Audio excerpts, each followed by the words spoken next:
첫 번째는 조력, 두 번째는 조각, 두 번째는 조각, 세 번째는 조화.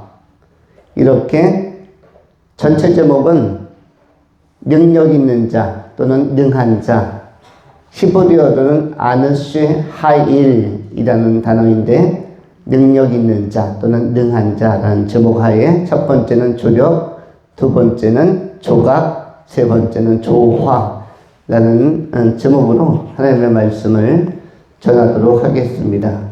먼저 오늘 본문 창세기 47장 6절에 나오는 능한 자에 대하여 생각을 하고자 합니다.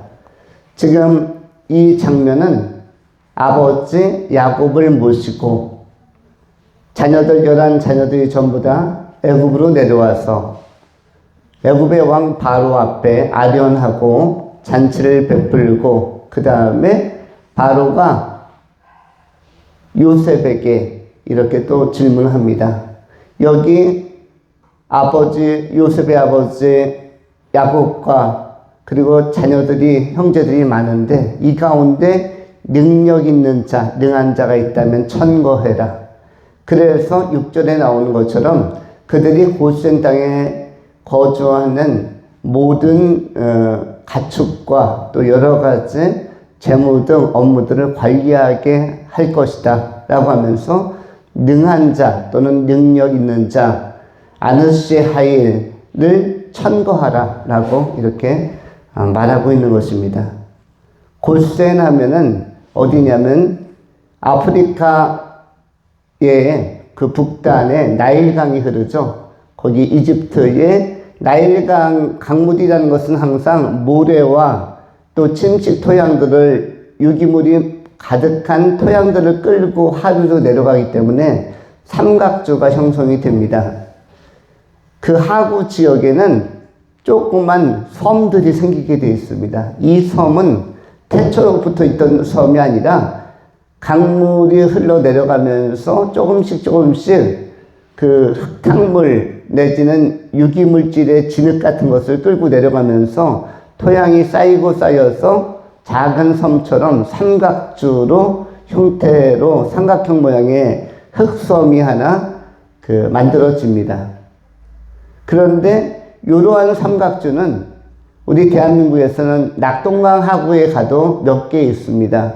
낙동강 하구 지역에 가도 조그만 섬들.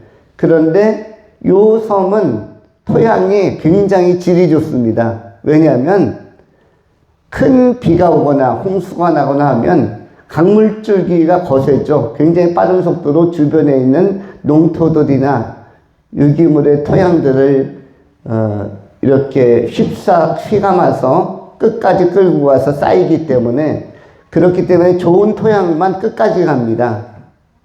자갈이나 이런 굵은 것들은 중간에 뚝뚝 떨어지고요. 마지막에 미세한 토양들만 끝까지 가서 삼각조를 형성하기 때문에 이 섬들은 굉장히 질이 좋은 섬이라서 농사가 잘 됩니다. 그 땅의 이름이 뭐냐면 고센이라는 땅입니다. 오늘 창세기 47장 6절에 나오는 고센.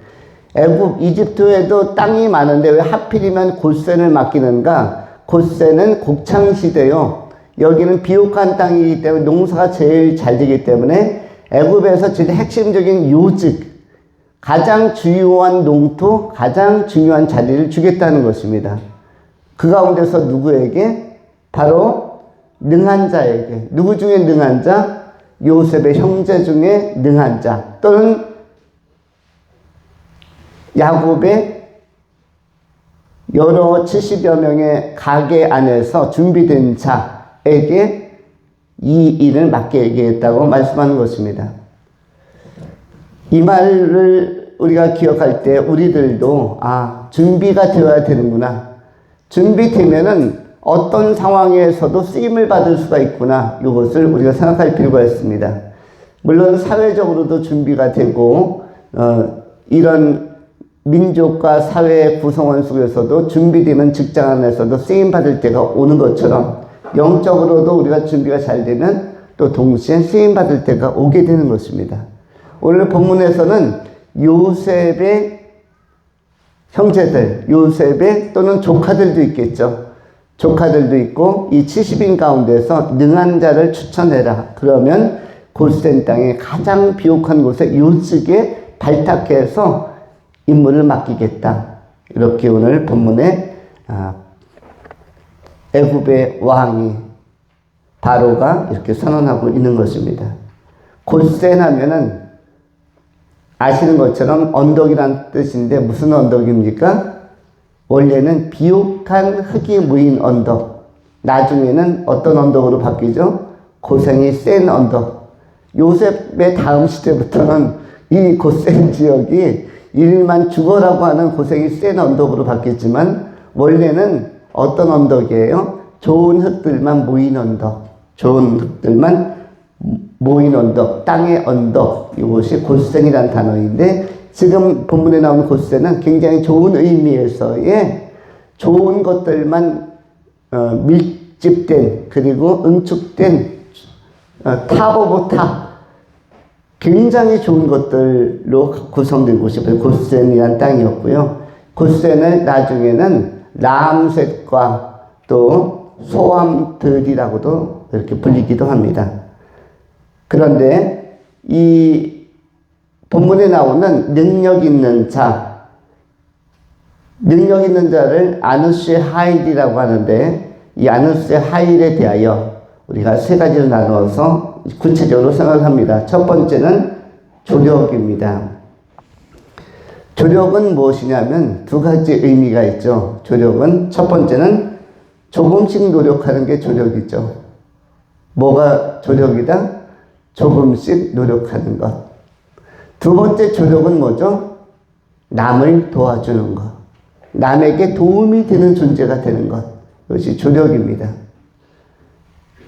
그런데 우리는 이 두 가지를 다 하죠. 첫 번째 조력도 많이 하죠. 조금씩 노력하는 것. 두 번째는 남에게 도움을 주는 것. 첫 번째 조력, 조금씩 노력하는 것. 조금 많이씩 노력하면 안 될까요? 능력 있는 자는 사실은 좀 많이 노력하면 좋은데 사람들은 두 가지 유형의 사람들이 있습니다. 노력을 하긴 하는데 각 분야에서 조금씩 노력을 해요. 공부를 해도 조금씩만 해요. 안 하는 건 아닌데 조금씩만 해요. 숙제 내주는 것만 하고 가르쳐주는 것만 하고 이런 거는 뭐죠? 노력을 하긴 하는데 뭐다? 조금씩 노력한다. 그런데 숙제뿐만 아니라 내가 보고 싶은 책, 내가 읽고 싶은 책, 내가 예습해보고 싶은 거 다음 단어는 뭐지? 내가 자발적으로 또는 참고서도 좀 펴놓고 이 내용은 또 이런 깊이 있는 설명이 있구나. 이런 의미의 가르침이 있구나. 배움이 있구나. 이렇게 자발적으로 책을 펴서 누가 말하지 않아도 시키지 않아도 하는 것은 많이 노력을 하는 것이고 조금씩 노력하는 것은 해야 할 일만 딱딱 하는 것. 이건 사회적 업무도 마찬가지겠죠. 직장에서도 해야 할 일만 딱딱 하는 것. 요거까지는 해놓으십시오. 네 하고 요거까지 할 수가 있지만 자발적으로 내가 이 일은 했으면 좋겠다. 이 일을 한번 하면은 좀 도움이 될 것 같다. 라는 업무를 내가 자발적으로 할 수도 있겠죠. 이건 많이 노력을 하는 거죠. 많이 노력하면 아무래도 그 직장에서는 되게 적응을 잘하는 또 인정받는 그런 분들이 될 것입니다. 어쨌든 그러나 우리는 성향상 많이 노력하는 스타일이 아니라 어떤 스타일이 많다? 조금씩 노력을 한다. 신앙적으로도 많이 노력을 합니까? 조금씩 노력을 합니까? 예, 많이 노력하고 화끈하게 노력하면 좋은데 우리는 노력을 안 하지는 않는데 기본만 하려고 하는 조금씩만 노력하려고 하는 이 조력의 성향을 많이 가지고 있습니다. 이런 측면에서 조금씩 노력하는 조력이 있고 또 한 가지는 뭐가 있죠? 뭐가 있냐면 열심히 노력을 하는데 너무 한시적으로만 노력하는 것. 할 때 굉장히 화끈하게 하는데 이 꾸준함이 없어요. 청소를 하더라도 한 번은 진짜 깨끗하게 하루 종일 하는데 그 다음 달서부터는 일주일 동안 싸놓는다든지 이런 것도 있을 수가 있고요. 뭐 누구를 도와줘도 뭐 손 걷어붙이고 팔 걷어붙이고 엄청나게 열심히 도와주는데 그 이후로 한 3년 동안 연락도 안 한다든지 이럴 수도 있고요.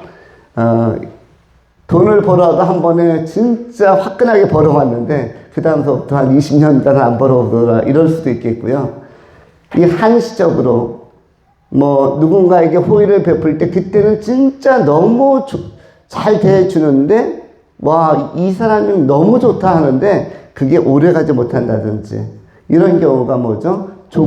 화끈한 노력인데 너무 한시적인 것, 짧은 것 이런 것들이 어떤 것이냐면 바로 조력이 또 하나의 유형입니다. 첫 번째는 꾸준한데 조금씩 노력하는 것이고 두 번째는 확실하고 많이 노력하는 데는 너무 한시적이고 제한적이라서 짧아서 그 다음에는 식어져 버리는 경우. 이것은 인간적인 일반적인 사람들의 관계, 우정, 애정에서도 나타나기도 하고 또는 뭐도 나타나죠. 신앙적으로도 하나님 앞에 첫사랑이 뜨거웠을 때 엄청 열심히 나가다 그 다음부터는 냉담한 자로서 또 어떤 경우는 신앙이 있는지 없는지를 알 수 없는 자로서 끝으로 맺어져 가는 경우도 있죠. 이런 경우도 다 뭐다? 조력이다. 그런데 우리는 이제 조력을 하지 말고 어떻게 하면 좋겠다? 열심히 그리고 충만하게 꾸준히 노력을 해 나가는 사람이 되어야겠다.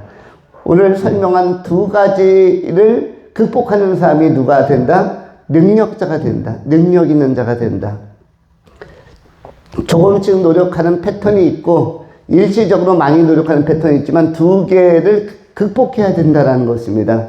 두 개가 일반적으로 우리에게 많이 나타나지만 많이 나타난다고 해서 그렇게 따라가지 말고 이제 변화를 주어서 우리가 평소에도 열정을 가지고 자발적으로 자원하는 마음으로 업무도 추구하고 학생들은 공부도 자발적으로 하고 그런 신앙적으로도 하나님을 자원하는 마음으로 섬기고 추구하고 헌신해 간다면 꾸준히 많이 노력해 간다면 그러한 사람들이 어떠한 사람들이다? 사회적으로도 능력 있는 자 아너스의 하일이 되는 것이고 영적으로도 뭐다? 아너스의 하일이 되는 것입니다. 이렇게 준비된 사람은 언젠가는 반드시 쓰임을 받습니다. 쓰임받는 시점과 타이밍은 우리가 알 수 없으나 그러나 하나님의 경륜과 섭리와 예정 안에서 이런 사람은 반드시 사회적으로든 학문적으로든 아니면 영적으로든 교회적으로든 쓰임을 받는다. 이것을 생각하면서 우리가 언제 하나님께서 우리를 쓰실지 알 수 없기 때문에 언제 우리 직장에서 나를 쓰실지 알 수 없고 이 사회와 민족과 세계 역사 속에서 나를 쓰실지 모르기 때문에 아너스의 하일 우리가 잘 준비되어져 가는 능력 있는 자들이 되어야 할 것입니다. 이 아너스의 하일은 네 가지 요소를 가지고 있습니다. 네 가지 요소.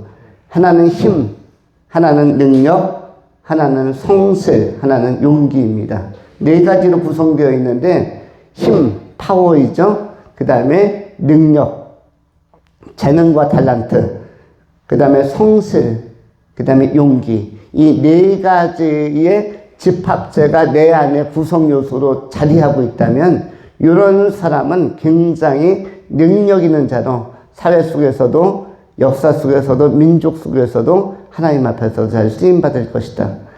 그 가운데서 맨 마지막에 나오는 하일이라는 단어가 아너스의 하일에서 하일은 용기란 뜻입니다. 용기란 뜻이 하일인데 어쨌든 용기도 갖추고 성실성도 갖추고 능력도 갖추고 힘도 갖춘다면 이런 사람이야말로 적시적소에서 잘 쓰임받을 수 있는 그런 인재가 될 것이다. 우리도 이러한 영적인 힘과 능력도 갖추고 성실성도 갖추고 용기도 갖추어서 사회적으로도 잘 쓰임받고 하나님께도 잘 쓰임받는 능력 있는 자 아너스의 하일이 다 될 수 있기를 축원합니다. 두 번째로 조각입니다. 조각하면 뭐죠? 예술성, 창조성, 그리고 다듬는다라는 느낌이 있죠. 사실 여러분들은 하나님의 형상과 모양을 따라서 지음받았기 때문에 다 예술성이 있고 예술가적 기질과 자질이 있습니다. 예술가적 기질과 자질이 있다는 증거가 뭐죠? 여러분들은 아름다움을 구별할 수 있는 이 미학적 안목이 있습니다. 멋있다라고 평가할 수 있는 멋이 무엇인지를 알 수 있는 그런 판단력이 있습니다. 멋있다, 또 맛있다, 미학적인 것도 있고 아름답다, 미학적인 것도 있고 너무나 탁월하고 우수하다 평가할 수 있는, 품평할 수 있는 여러 가지 그 인지체계와 가치체계를 다 갖추고 있습니다. 그러면서 하나님은 하나님 자신이 천지창조를 창조적인 또 예술적인 차원에서, 설계적 차원에서, 건축공학적 차원에서 다차원적으로 역사를 만들었는데 아주 미세하게 전문성을 가지고 하나님이 만든 모든 분야에는 다 전문성이 스며들어 있죠. 세포 하나를 만들 때, 식물 하나 만들 때, 우리의 혈관 하나, 혈액 하나를 만들 때, 뼈와 근육을 만들 때, 살을 만들 때, 동물을 만들 때 기가 막히게 만들었습니다. 하나하나 구성 요소들도 너무너무 멋지게, 또 기능적으로도 우리가 눈 하나를 만들어도 예쁘게도 만들었지만 그 눈이 볼 수 있는, 컬러풀하게 볼 수 있는 것들 얼마나 잘 만든 것인지 모릅니다. 이 세상이 아름답지만 동물들도 너무 아름답다 이렇게 감상하지 못합니다. 여러분, 동물의 눈을 가지고 세상을 바라볼 때 세상은 지금 보는 것처럼 7빛깔 무지개, 아니 7색깔 이상으로 700색깔, 7000색깔 이렇게 화려하게 동물들이 세상을 볼 수 있을까요? 아니면 흑백으로 명암으로만 볼 수 있을까요? 동물들은 우리처럼 똑같은 눈을 가지고 있지만 어떻게 보면 고양이 눈이나 강아지 눈은 인간의 눈 못지않게 너무너무 빨려들 것 것처럼 예쁘지만 그 오드 아이라고 하나요? 그 너무너무 예쁜 눈을 가진 고양이도 있고요. 너무 예쁘다. 그렇지만 그렇게 예쁘고 파란 눈, 컬러풀한 눈을 가진 고양이가 칼라로서의 외부를 볼 수 있나요? 세상을요? 볼 수 없습니다. 누구만 볼 수 있죠?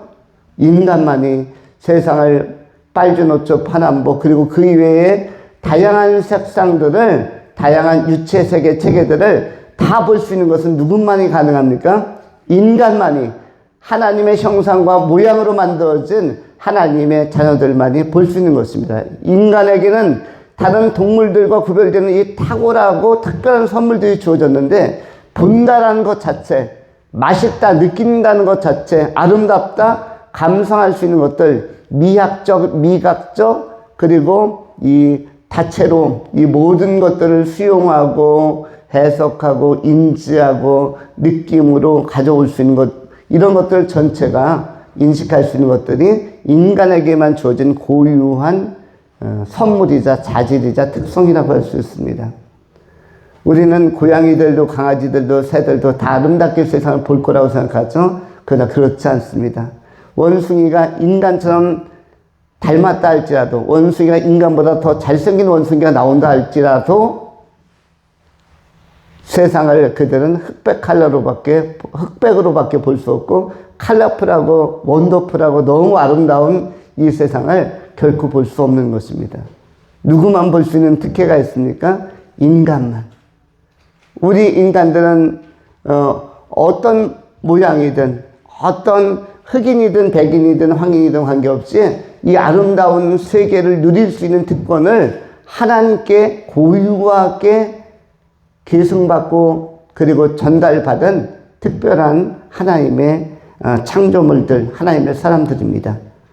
하나님은 이러한 인간들에게 이 특권과 특별한 지혜를 주시면서 동시에 이 창조적인 소질과 이 예술적인 소양들을 가지고 인생을 다듬고 세상을 다듬도록 문화 명령과 창조 명령과 이 예술적인 명령들을 우리에게 지시하셨습니다. 우리가 일반적으로 문화 명령이라고 하는 것은 창세기 1장에 기록되어진 1장 26절로부터 28절까지 하나님의 문화 명령 내지는 창조 명령이 소개되어져 있습니다. 하나님이 이렇게 말씀하셨습니다.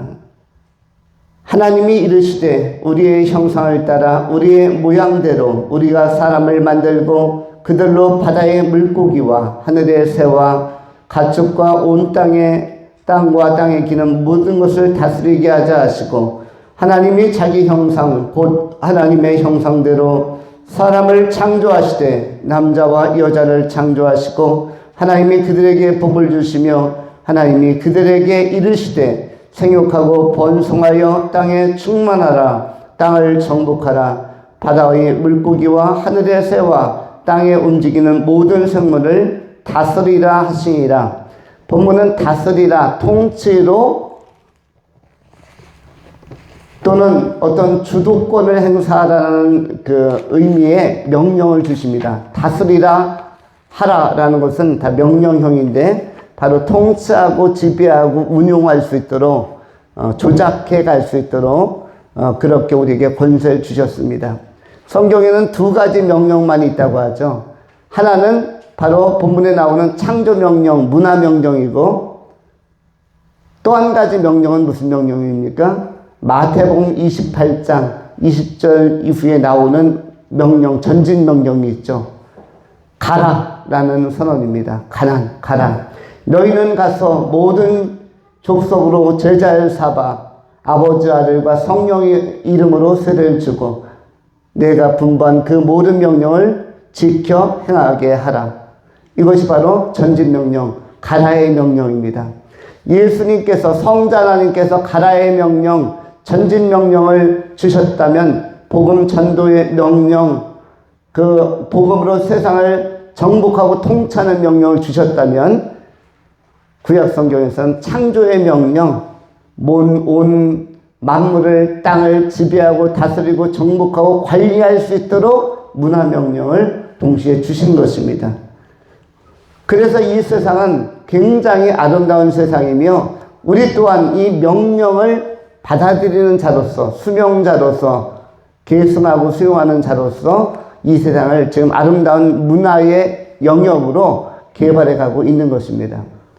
그리고 대단히 편리하죠. 여러분 안에 있는 굉장히 뛰어난 재능들, 인간 안에 있는 그것이 각 분야에서의 다양한 탐구 정신이든 예술 정신이든 모든 분야가 지금 다 발달되어 있습니다. 편리한 자동차, 비행기를 포함하여서 기차, 그 다음에 건축, 모든 것들이 다 아름답고, 건물들도 요즘은 아주 잘 짓죠. 여러분이 쓰는 핸드폰, 스마트폰도 기능이 굉장히 좋아지고 있고, 컴퓨터, 이전 세대에 없었던 문화적인 개발의 자산들이 오늘날 세계를 윤택하게 만들고 있습니다. 이것이 전부 다 어디에서 나온 명령을 우리가 이행하고 있는 것입니까? 창세기 1장 26절, 27절, 28절에 나오는 문화명령을, 창조명령을 우리 인간들이 지금 받들어서 발전시키고 실천하고 실행하면서 인류가 번영하고 있는 것입니다. 그래서 하나님은 우리에게 이런 아름다움을 주셨고 굉장히 큰 것들을 요구하셨는데, 우리 인간들은 이 명령을 지금 잘 준행하고 있는 것입니다. 그런데 여기까지만이면은 뭔가 아쉬움이 있습니다. 이 이야기를 하려고 하는 것이 아니라 이 이야기 너머에 하나님께서 우리에게 요구하시는 명령이 있는데, 그것은 뭐냐면, 이 외부적으로 큰 것들을 관리하고 개발하고 다듬는 것도 귀한 일이고 위대한 일이지만, 그러나 더 중요한 것은 너에게 있어서 유일한 소유인 그 재료도, 그 자산도 개발하고 관리하고 다듬을 하고 주님께서 말씀하시는 것입니다.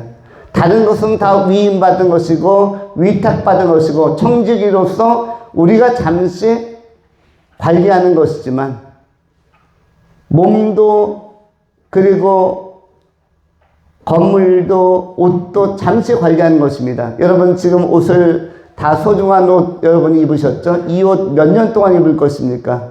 20년 후에도 지금 있는 옷 여러분 가지고 있을까요? 제가 알기로는 20년 후에 현재 있는 옷을 다 정리하지 않을까, 버리거나 정리하거나 다른 사람에게 기증하거나, 그리고 20년 후에는 다른 옷을 입지 않을까 생각이 듭니다. 저도 마찬가지입니다. 고무줄이 있는 옷들은 10년, 5년 이상 지나면 고무줄 자체가 그냥 느슨해져서 끊어지는 경우가 많습니다.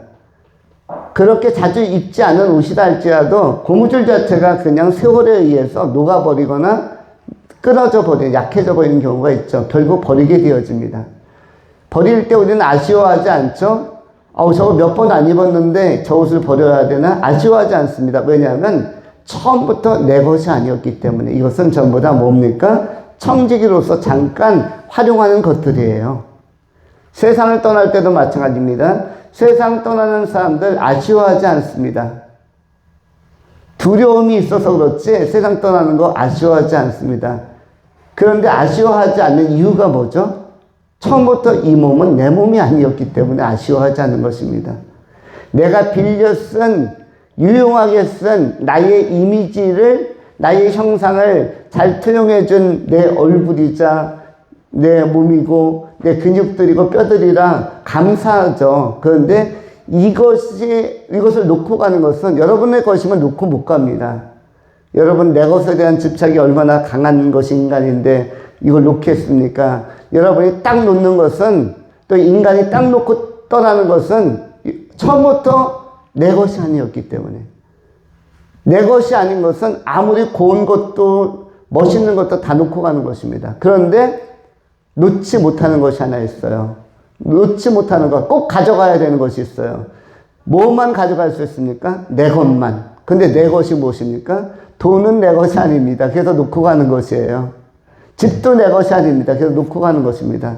자동차도 내 것이 아닙니다. 그래서 놓고 가는 것이죠. 뭐 사진 찍은 거, 내가 글 썼던 거 전부 내 것이 아니에요. 그래서 다 책이고 노트고 일기장이고 다 놓고 가는 것입니다. 뭐만 내 것입니까? 핵심이 그 포인트가 이것인데 바로 여러분의 영혼입니다.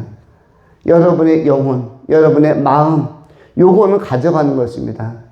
이거는 세상을 떠나도 여러분의 마음과 생각과 영혼은 가지고 떠나는 것이에요. 요것만 여러분의 것이니까. 다른 것은 다 빌린 것입니다. 하나님이 나한테 너무 자연스럽게 빌려주어서 우리가 반환해야 된다는 사실을 인지하지 못하고 살 때가 많지만, 감지하지 못하고 감각하지 못하고 살 때가 너무나 많지만, 우리 인간은 다 감각하며 살지는 않습니다. 여러분 지금 심장이 뜁니까? 라는 말을 하기 전까지 여러분 심장이 뛴다는 사실을 별로 의식하지 못했을 것입니다. 너무나 또 감사한 것 있죠. 여러분 요즘 시간이 갈수록 체중이 줄어듭니까? 늘어갑니까? 아마 제가 알기로는 대부분 99%는 시간이 갈수록 체중이 늘어가리라고 생각합니다. 이주희 집사님 한 분만 지금 줄어가지 않을까? 120에서 119.5로 줄을 줄 알았을까? 한 분만 줄은 것 같고 다른 분들은 조금씩 늘지 않을까? 세월이 지나면 세월의 살 때문에, 또 우리 청소년들은 성장기이기 때문에 또 체중이 느는 게 정상적이겠죠. 그런데 어쨌든 중요한 것은 영혼의 문제인데 그 무거운 체중을 우리 발바닥이, 그 얇은 발바닥, 몇 밀리나 될까요? 발바닥이 1mm, 0.5mm 요거밖에 안 나는데 요 발바닥이 그 무거운 100kg 이상, 70kg 이상, 60kg 이상을 다 지탱해 주면서 발바닥은 무겁다는 것을 별로 감각하지 아니하고 우리에게 또 불만을 토하지도 않습니다. 왜 얼굴은 같은 신체 부위면서 다른 사람에게 보여주면서 그렇게 매일 반짝반짝 닦기도 하고, 그리고 화장품도 바르고 뭐 이렇게 멋을 내는데 발바닥은 같은 신체 부위인데도 별로 쳐다봐 주지도 않고, 어떤 때는 며칠 동안 안 닦기도 하고, 그쵸? 손은 닦지만 발을 닦는 비율이 적을 때도 많죠.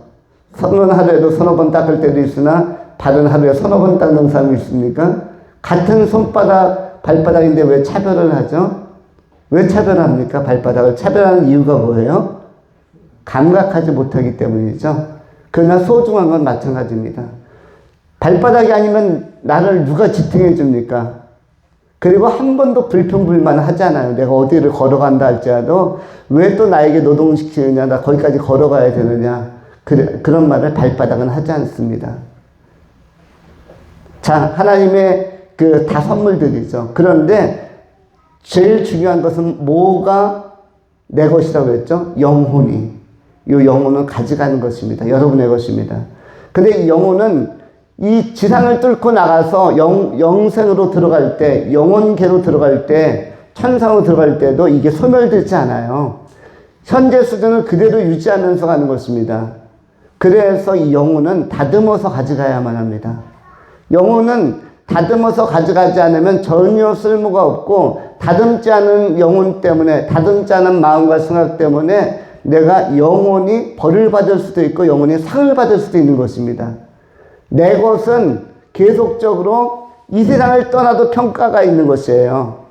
그래서 내 영혼을 방치해 놓고 모난 상태나 아니면은 여기에 그 완성도를 높이지 않고 지상을 떠나면 그런 사람들이 가는 곳이 어디일 수도 있다? 지옥일 수 있는 것이고, 이걸 잘 다듬어서 내 영혼을 잘 조각하고 예술적으로 마무리를 해서 천국으로 가져가는 사람들, 이 사람들이 지혜로운 사람들인데 영혼을 잘 다듬고 조각할 수 있는 사람들이 필요하다. 그러면 영혼을 돌덩이로 생각해 보십시오. 돌덩이와 같다. 그러면 이 돌덩이에 대리석 덩어리와 같다 하면, 화강암 덩어리와 같다 하면 어느 부분을 다듬어야겠습니까? 거기에 하나님의 형상, 하나님과 닮은 곳은 남겨놓고 하나님과 닮지 않은 부분은 도려내는 작업이 필요하죠. 그것을 도야와 성찰이라고도 하죠. 또는 우리 기독교적 용어로는 회개라고도 하는 것입니다. 반성적 성찰도 필요하고, 타 종교나 철학에서는 반성적 성찰, 고찰 이런 것들이 있지만 우리 기독교적 용어로는 회개하면서 못난 것들, 못된 부분들, 잘못한 것들, 잘못한 생각들, 어두운 것들은 자꾸 내려놓는 것들, 회개하고, 이러해서 내 영혼을 안정시켜야만 합니다. 여러분, 모든 작품도 마지막에는 완성도가 높습니다. 음식도 마찬가지고, 모든 이 창작물들은 마지막에는 완성도가 높습니다. 운동선수들도 마찬가지고, 훈련하는 기간은 투박하지만 마지막에는 완성도가 상당히 좋은 것으로 출시합니다.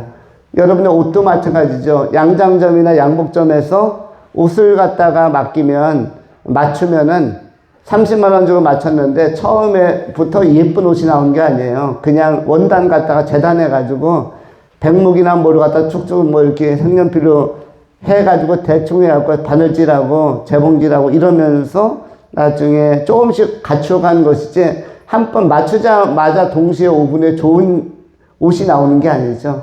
시간도 필요하고 잘라내는 거 엄청나게 많이 잘라내죠. 원단에서 옷 하나 만들려면요. 양복이든 양장이든 원피스든 투피스든 그런 거, 그리고 단추도 달고 나중에 액세서리까지 달아서 되게 멋있는 옷으로 마지막 출시할 때는 완성도 높게 나오는 것입니다. 우리 인간도 마찬가지인데, 인생을 살면서는 훈련도 받고 고생도 하고 시행착오도 하고 봐줄 수 없는, 내 인생 내가 봐도 못 봐주겠다.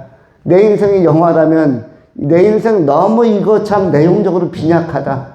누가 볼까 좀 창피한 것도 있고 두렵다. 이것이 내 인생에 대한 중간평가이죠. 그런데 마지막은 하나님은 내 인생을 보는 게 아니라 내 영혼을 보는 것입니다.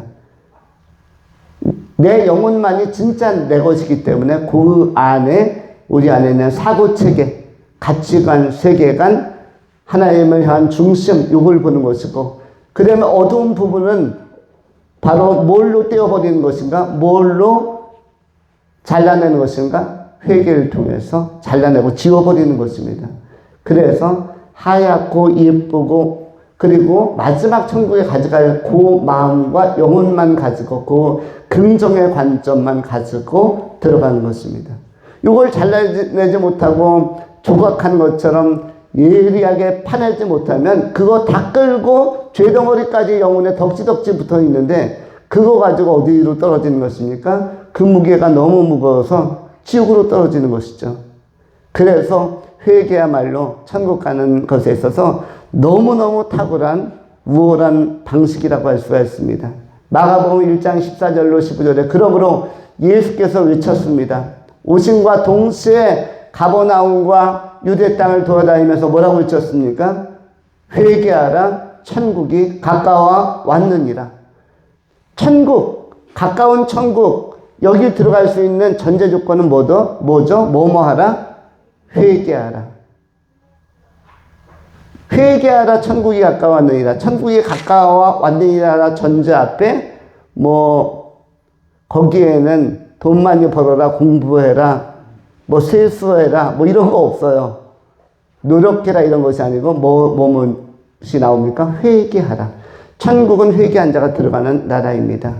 우리가 그래서 영혼의 조각가, 영혼의 예술가라는 사실을 꼭 기억하면서 끝까지 다듬을 것을 다듬고 정말 알차고 아름다운 고갱이 가장 멋진 것들만 딱 가지고 들어가는 그런 지혜로운 숭의자들 다 될 수 있기를 축원합니다.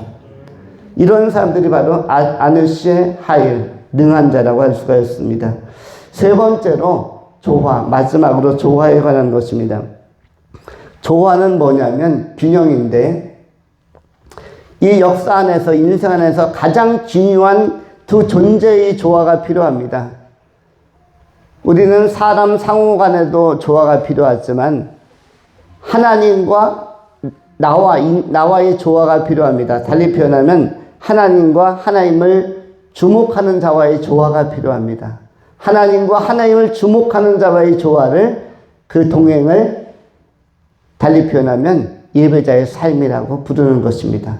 그것을 달리 표현하면 신앙생활이라고 하는 것입니다. 하나님과 하나님을 주목하는 자와의 조화, 이것이 필요합니다. 그것이 우리에게 행복을 가져오고 보람을 가져오고 그리고 가치를 가져오는 것이죠. 또 한 가지 조화의 영역은 무엇입니까?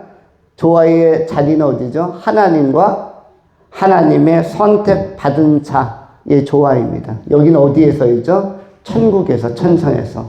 지상에서는 하나님과 하나님을 주목하는 자와의 조화가 필요하고 천상에서는 하나님과 하나님의 선택받은 자와의 조화가 필요한 것입니다. 그건 천상의 예배가 되는 것이죠. 천국이라는 것은 하나님과 조화를 잘 이루는 구성체로 형성이 되어 있습니다. 그것이 천사들이든 아니면 천국의 환경이든 아니면 구원받은 백성들이든 조화가 잘 맞는 곳이 천국인 곳이죠. 그래서 우리는 이 땅 속에서도 신앙적 조화, 하나님과 하나님을 주목하는 자로서의 삶을 우리가 조화롭게 견지하면서 힘들 때는 기도하고 힘들 때는 의지하고 하나님을, 그리고 잘 모를 때는 믿고 가는 것입니다. 갈 바를 알지 못하고 아브라함처럼 믿고 가는 것입니다.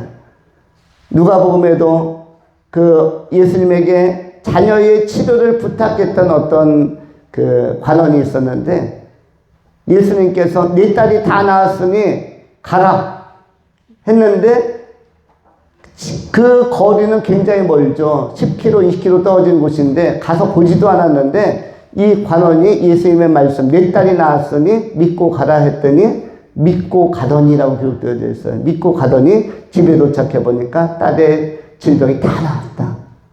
믿고 가더니, 애매하고 모를 때는 어떻게 하는 것입니까? 하나님을 믿고 가는 것입니다. 그것이 바른 인생이요, 바르게 삶을 풀어가는 지혜로운 방식이라고 할 수가 있습니다. 두 가지 말씀을 드렸습니다. 잘 모를 때는 어떻게 하라? 믿고 가는 것입니다. 하나님 믿고, 이번 인생의 주관자 하나님을 믿고 가는 것입니다. 믿고 미래를 향하여 가는 것이고, 믿고 다음의 삶을 향해서 가는 것이고, 어떤 분들은 믿고 군대도 가는 것이며 믿고 가는 것입니다. 잘 모를 때, 애매하고 뭐 할 때는 어떻게 한다? 믿고 간다. 그리고 일상적으로는 기도하면서 간다. 이렇게 할 때 여러분들은 지상에서도 하나님과 또 하나님을 주목한 자의 조화가 이루어지고, 천상에서는 하나님과 하나님께 선택받은 자의 조화로운 행복한 삶을 영원히 누릴 수가 있을 것입니다.